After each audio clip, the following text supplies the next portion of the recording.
Hello, welcome to week 16 of the 100 greatest artists of all time.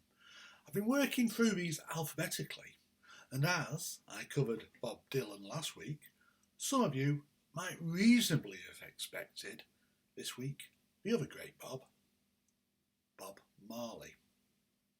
Bob Marley might yet appear in Final Book if my preferences subtly change, but he's currently at position 101. Bob Marley is good, but he's overrated. There are better reggae groups who might well make it into this list of 100. So instead, today, we're still going to talk about a legendary Bob, but the legendary Bob in question is Bob Geldof and his band, the Boomtown Rats. The Boomtown Rats sold a decent amount of records in the UK, but they just never got the critical recognition I think they deserved. By the way, while we're talking about the great Bobs of music history, honourable mention to Bob Mould, who did some great solo work and did great work with the bands Sugar and Husker Du. Anyway, I digress. I often do.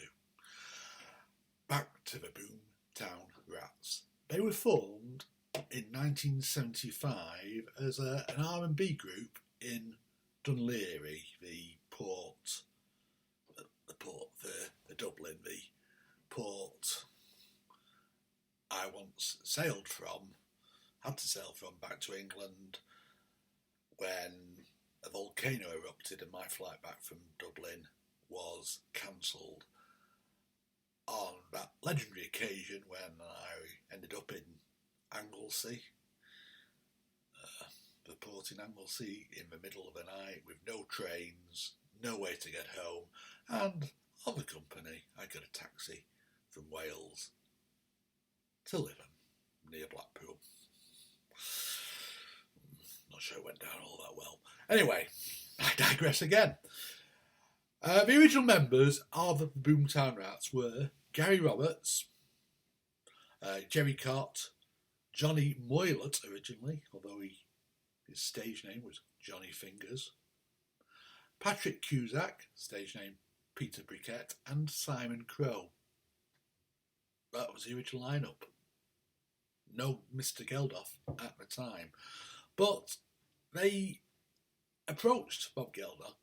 Of course, he had the gift of the gab. They approached him with a view to him becoming not their lead singer, but their manager. But he never did become their manager. He did end up as their lead vocalist. Their original name was the Nightlife Thugs, but some of the band didn't like the idea of such an aggressive name. So they, at Geldof's suggestion, they hit upon the name of the Boomtown Rats after a gang mentioned in Woody Guthrie's autobiography. So a clue there as to some of their musical influences. Their initial success was because they were in the right place at the right time. They got a good reputation on the Dublin scene, but Dublin wasn't really where it was happening. They moved to London, and they were in London around about the time that punk rock broke. I'm not sure, really, they were ever a proper punk rock band, but it's a bandwagon they did jump upon, and their first two singles were of the punk rock type. Looking After Number One, Mary of Four Form, did fit the punk rock template, and they were well received at the time by the music press. The only time they ever were well received by the music press. Looking After Number One was Enemy Single of the Week. It's probably the first punk rock song that I bought. But if you listen to that first album, they went into different types of rock. Joey's In the City was almost Springsteen-esque, if there is such a word, especially in its use of a guest saxophonist. No getting away from it, the charismatic Bob Geldof was a large part of the group's appeal. He had briefly been a rock journalist for the NME, and he's never been short of an opinion. His own days of greatest fame and importance would come only when the Rats' 15 minutes of fame was almost over, but already at times his outspoken views overshadowed the music. Punk rock was known for being politically aware, so when a punk rock lead singer said, "All I want out of pop music is to get rich, get famous and get laid," he might have been honest, he might have got press coverage, but their street credibility took a dive. Nonetheless, their second album, Tonic for the Troops in 1978, kept the success going, in particular Rat Trap. Another song along the lines of Joey's on the Street Again, and it took that template to the next level. It became the first so-called punk or new wave record to become number one. Another first for it, surprisingly, they were the first Irish band to hit number one in the UK. Another track on the album She's So Modern, another track on the album Tonic for the Troops was She's So Modern, a song I remember well because I knocked myself out to it, almost, literally. Yes, in those halcyon days, there weren't many punk rock clubs in leafy Lytham, so to get my fix of pogoing, I tended to pogo to my records, to my single record, in the front room. And on one forgettable occasion, I pogoed through the door and cracked my head at quite a velocity onto the door frame. Massive bruise. Some unkind people say this incident explains a lot about the state of my brain to this day. I refute that suggestion. Perhaps more significantly, She's So Modern was the first big hit that the legendary heavy metal producer Mutt Lange was ever involved with. He later did Back in Black for AC/DC and Hysteria for Def Leppard, but this was where he cut his teeth. Was it really punk? No.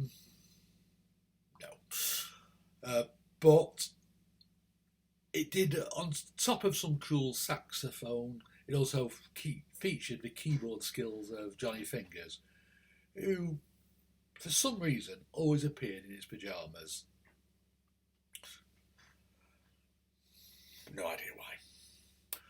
The third album, The Fine Art of Surfacing, brought the Rats to an international audience, although they never really made it in the USA. Perhaps the subject matter of the I Don't Like Mondays, the big single from this album, was a bit close to the knuckle for Americans, as it was written in response to a school shooting. When asked why she shot some of her schoolmates, the perpetrator explained, "I don't like Mondays." A sentiment we can all agree with, but not to the extent that she took it. It was released in 1979, and it's sad that we're still talking about the same horrific subject of guns in America and mass shootings today. It was the Boomtown Rats' second and final number one. The phone's going. I'm going to ignore it because I can't be bothered doing a retake. Banana Republic was the lead single for the next album. It made number 3. The album Mondo Bongo, which followed in 1981, wasn't much better either. I wasn't the only one who felt this way. Jerry Cott left the band at this stage disillusioned at the move towards what he described as cod reggae. I think they were just becoming more commercial, doing a soft type of pop. They just weren't as good. Also, the music scene was changing. Punk rock wasn't as fashionable. Glossy new romantic music was beginning to replace new wave music in the charts. The next two albums had some good tracks, but they continued the decline, and sadly, the Rats disbanded in 1986.